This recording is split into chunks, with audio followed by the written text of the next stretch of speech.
Hello বন্ধুরা, welcome to football দুনিয়া। আর ভিডিওতে সবাইকে স্বাগত। তো আরও একটা ইন্ডিয়ান ফুটবল আপডেটের ভিডিও, অনেক ইম্পর্টেন্ট আপডেটস রয়েছে ভিডিওতে।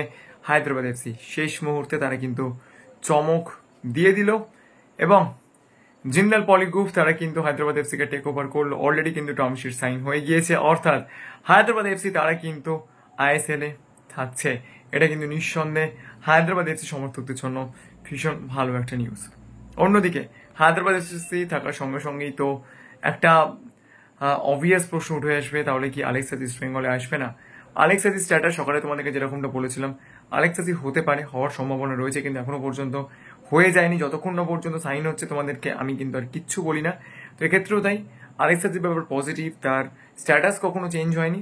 কিন্তু আলেক্স সাজিকে যদি এই মুহূর্তে নিতে হয় তাহলে কিন্তু ইস্ট বেঙ্গলকে ট্রান্সফার ফি দিতে হবে, তার কারণ Hyderabad FC under contracted footballer হচ্ছে আলেক্স সাজি। শুধু এইটুকুই চেঞ্জ হয়েছে, তিনি কিন্তু যে কোনো ক্লাবে মুভ করতে পারেন।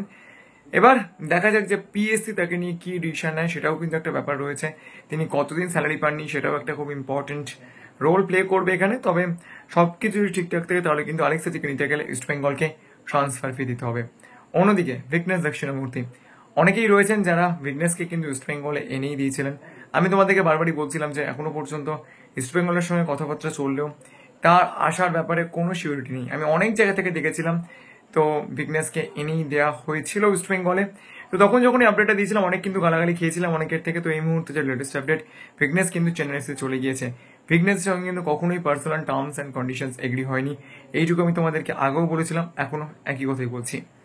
তো ভিগনেস হাতছাড়া হলো, এটাকে কিন্তু আমি কখনোই কনসিডার করবো না, তার কারণ ভিগনেসের সঙ্গে ইস্ট বেঙ্গল কথা বলেছে, পজিটিভও ছিল, কিন্তু personal terms and conditions Vignesh কিন্তু এগ্রি করেনি ইস্ট বেঙ্গলের সঙ্গে। অন্যদিকে লাস্টে যে আপডেট দিয়ে শেষ করবো, আনোয়ার আলী, তার কি কোনো ডিসিপ্লিন ইস্যু ছিল?